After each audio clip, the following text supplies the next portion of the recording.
pense que nous avons une lecture pour l'heure positive.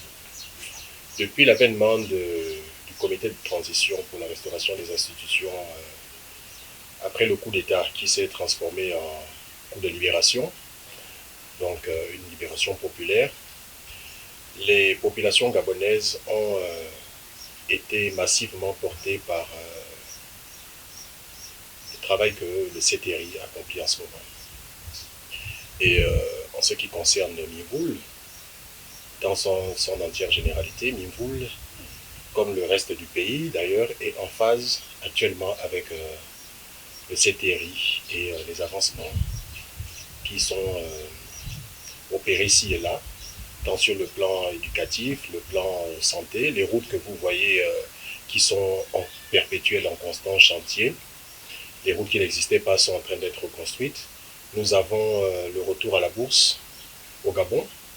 C'est tant d'ouverture, de possibilités à nouveau qui donnent un élan d'espoir pour notre pays et pour les années et les jours à venir. Je fais partie des fondateurs de l'association Osiman en tant que vice-président à l'époque, chargé du ONTEM à Mimvoul. Nous avons cheminé ensemble et comme vous le savez, toutes les œuvres ne sont pas faites pour que les initiateurs les terminent. J'ai, avec mes anciens camarades de l'époque, initié Osiman.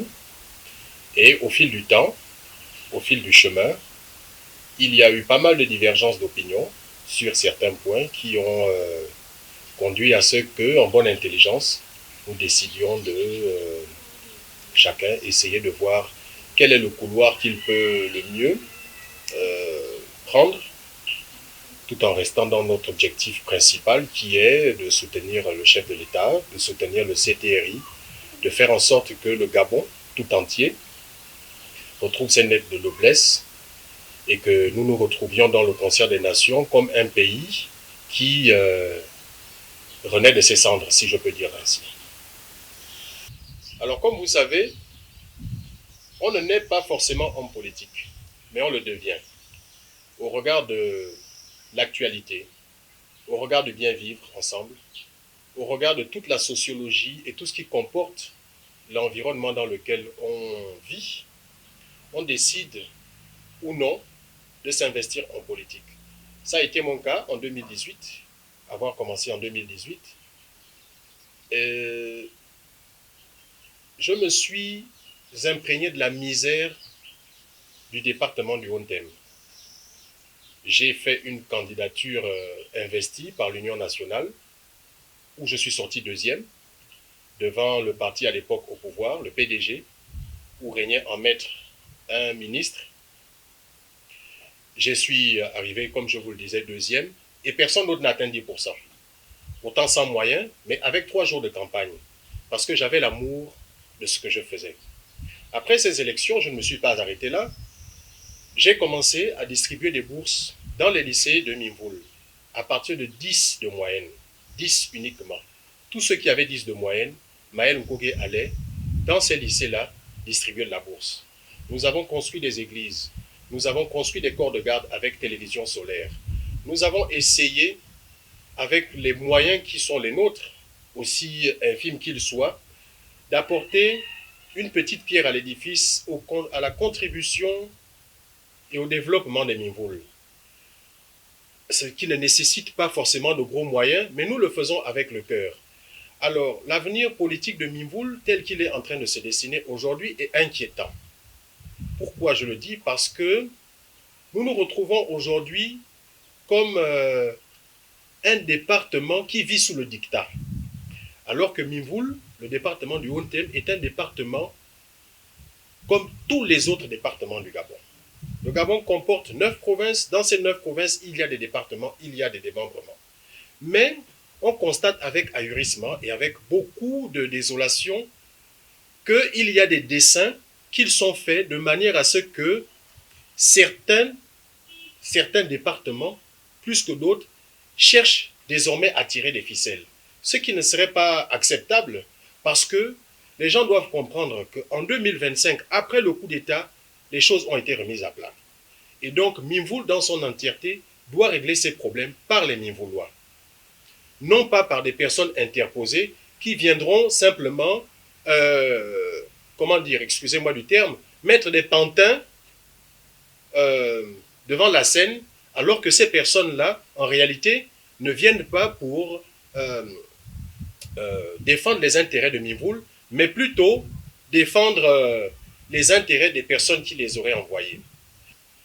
Nous nous sommes assis avec un groupe de personnes en nous demandant de quelle manière est-ce que nous pouvions être reconnaissants de ces personnes qui nous ont libérés, de ces terris, et de quelle manière nous pouvions être reconnaissants du chef de l'État. Nous avons créé le MVCP, qui veut dire le mouvement volontaire pour la caution du président. Qu'est-ce que le mouvement volontaire pour la caution du président? C'est un mouvement à caractère politique. Nous ne sommes pas une association, nous ne sommes pas un parti politique. C'est un mouvement spontané qui a pour objectif de sensibiliser les populations, d'emmener les populations à comprendre que le général de brigade Brice Clotaire Oligui Nguema et le CTRI sont les personnes à même de terminer ce qu'ils ont commencé. Depuis que le CTRI est arrivé, nous avons une compagnie aérienne. Depuis que le CTRI est arrivé, il y a des constructions et reconstructions d'édifices publics pour la santé, tant sur dans la capitale, que dans l'intérieur du pays. Je pourrais vous égrener tout ce que le CTRI a fait en 2 ans, que nous y passerons la journée. C'est les raisons pour lesquelles nous invitons les populations à bien vouloir adhérer dans notre combat.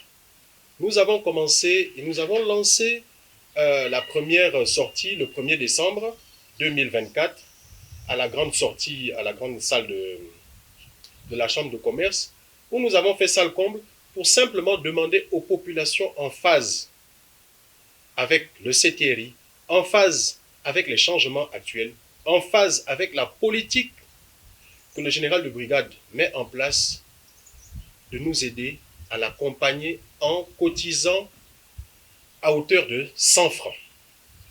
Que veulent dire ces 100 francs? De manière objective, vous conviendrez avec moi que le général de brigade, comme on va le dire entre guillemets, n'a pas besoin d'argent. Le CTRI n'a pas besoin d'argent. Mais vous regarderez dans les grandes démocraties, dans les grandes diplomaties dans le monde, les candidats ont généralement été soutenus par leur base, par les populations. Les faits en date le plus récent est l'investiture du président Donald Trump, où un mécène a sorti 140 millions de dollars pour la cérémonie d'investiture.